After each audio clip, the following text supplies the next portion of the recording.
Derek Piper joins us in studio with more on the Illini. We'll get to your tourney prediction coming up, how far you have the Illini advancing, plus an overall winner. But let's start with this. Illinois head coach Brad Underwood says there's no pressure on his team in the NCAA tournament. Are you buying it in a season full of expectations to finally get to the Sweet 16?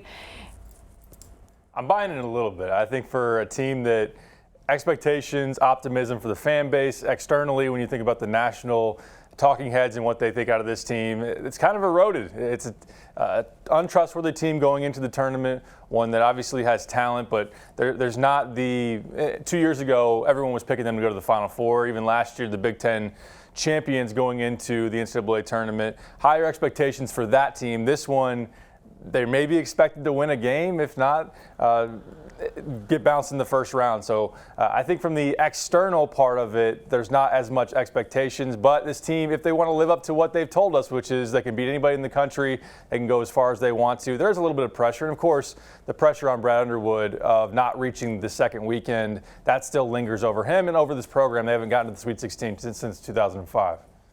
And obviously, Coleman Hawkins called the Illinois offense structured randomness back in Big Ten media days, and Underwood called an audible on both the offense and defensive philosophies mid-year. How have they changed to get to what we see now? They started the year with a lot of pressure defensively, switching on the perimeter, and then also full court press, which I know that fans want to see a little bit more of because it's worked for them here in sample sizes down the stretch of this season. Offensively, they played the 5 out, played a lot through Coleman on the perimeter, but they just didn't have the structure. It was hard for them to really get into a rhythm, get into their offense. So they've gone to the spread. They put Terrence Shannon, Matthew Meyer, more ball screens. So it has a little bit more of structure and understanding where guys are going to be, and that helps cohesion, which they haven't fully figured out as the season's gone on. You hope that really clicks into place here in March Madness. And defensively, they just make fewer mistakes. They don't switch into as many bad matchups, and they've been pretty solid defensively, although they have taken a step back from where they were middle of January. On paper, Illinois and Arkansas are very similar. How do you think they kind of mirror each other, and what do you kind of see with these two teams?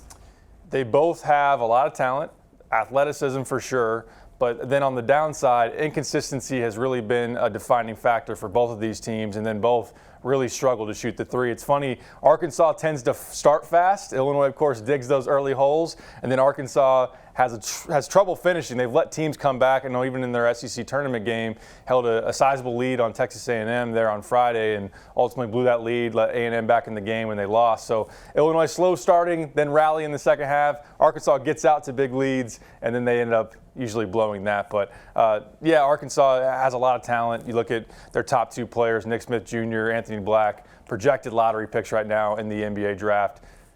Like teams, and they might be looking in the mirror a little bit.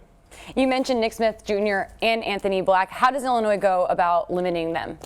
It's going to be really tough. They're both very athletic, in particular Nick Smith Jr., who came in as the top prospect in the 2022 class, and both have good size. So if you think about Jaden Epps getting more time now coming back from injury, these guys are 6'7", 6'5", respectively, so they can use their size against the Illini. The good thing is with Arkansas not being able to shoot the three as well, you can kind of pack the paint a little bit better. Terrence Shannon Jr., Matthew Meyer, those guys can cheat into the lane. I think that Shannon is a good matchup for one of those to be able to have that size, have that athleticism. Same thing with Ty Rodgers. I think that Ty Rodgers will be able to check them on the perimeter, but both very explosive and ability to go off. And if Nick Smith is playing his best basketball, he's going to show you why he's one of the best players in the country.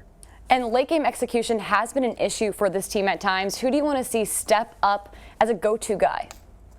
I'd love to see Matthew Meyer because he's been there before. He's played in a national title game, obviously there at Baylor, and has won one. Terrence Shannon has been to a Sweet 16. I think that's something that concerns me going into this tournament is that Illinois gets in a lot of these close games. Look at their road losses down the stretch in February, Iowa, Indiana, Purdue. All those games were there for the taking. They weren't able to get it done because of their late game struggles offensively. So I think that Brad has to do a good job of drawing up some good actions to get Shannon some quality shots. Then, of course, Illinois tends to settle for too many threes and not run a lot of good sets down the stretch. They kind of settle for the outside shot. So I'd like to see them work the ball into the paint, have some good action that can get your marquee guys those shots. And, yeah, you rely on your stars, especially when it comes to March Madness, Matthew Meyer, Terrence Shannon, guys that have been there before. All right, Derek. Well, let's get into your predictions for both the Illini and the Big Dance as a whole here. Here is your bracket so far. Kansas, Arkansas here, Illinois. What do you kind of see happening here? You have Kansas going all the way, Arkansas actually beating Illinois. What are your thoughts with that? And I guess, why did you choose that?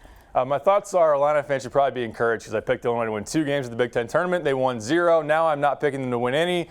And you're welcome if they do use that reverse jinx and be able to beat Arkansas. But ultimately, I think the 2 things that Illinois has going for them, individual talent, athleticism. I just think Arkansas has more of both. And also Eric Musselman's found a way to get his squad to the Elite Eight in back-to-back years. Of course, we talk about Illinois not being able to go on an extended run. So his experience of guiding his teams deep into the tournament, I think, will bode well for Arkansas. And then Kansas, obviously getting over a 16 seed and then matching up with Arkansas. I do have Kansas moving on there to the Sweet 16. I think a lot of Illinois fans would like to see Illinois and Kansas here, especially since they had that secret scrimmage. But I guess just you have Kansas going all the way to the Sweet 16. Talk to me a little bit about what you decided here and what made you kind of think of these decisions. I think Kansas is just more the consistent team than Arkansas ultimately. Bill Self, probably the best coach in the country right now.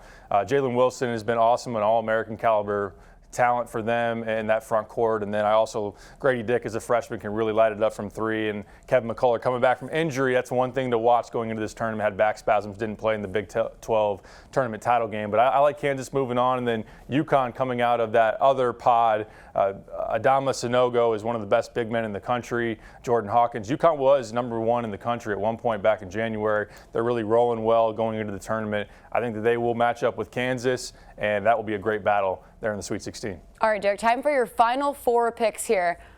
What do you have with this? Talk to me a little bit about, you have Memphis, a number 8 seed. You don't have any number 1s as well. I guess, what are your thoughts? Why did you choose these 4 here? Don't take my advice. That's my thoughts, number 1. Also, Arizona, they're going to match up, I think, with Bama there in that top left region. And Alabama is extremely talented. The number 1 overall seed, Brandon Miller. Of course, I think America is going to be rooting for Bama to go down. Arizona, though, Azuolas Tubelis down low, along with Omar Ballo. The Wildcats won the Pac-12 tournament title there against UCLA in what was a great game. So I like Arizona getting there. Memphis is an upset pick, although I think that region with Purdue is going to spell a lot of upsets. Memphis, Kendrick Davis is one of the most high-scoring veteran guards there in this tournament. I think that bodes well for them. DeAndre Williams is also a very talented player, and I think that they turn up the heat on Purdue, press them, able to knock off the number 1 seed Boilers, and then go on a run. I think they beat Duke. I think they beat Marquette to get there in the Final Four. Texas, I think that they play Houston in the Elite Eight, which would be a high-level battle, and we think that Houston is the destination spot of the Final Four, so the in-state Longhorns get there. Gonzaga is who I'm picking out of the West. I think that there's a lot of key candidates for the Final Four, but I'm rocking with Drew Timme in his last dance at Gonzaga. They have the number 1 offense in the country, and kind of a team that's in recent years they've been a trendy pick to get deep into the dance. This year, a little slept on. I think Gonzaga surprises some people, gets to the Final Four. Who do you have as in your winning it all here? I have Gonzaga beating Arizona, a West Coast battle. You also get the dynamic of the protege versus the teacher in that Mark Few, and then Arizona coached by Tommy Lloyd, who was his assistant at one point at Gonzaga. I have Drew Timme getting it done, and Gonzaga, for the first time in their school history, winning the national title. All right, well, I guess we'll see what happens. It is March Madness. Who knows? We might have a 15 team here. You never know what happens in March. But that's what we love. That's what we love. That's why it's March Madness. All right, Derek, thanks so much.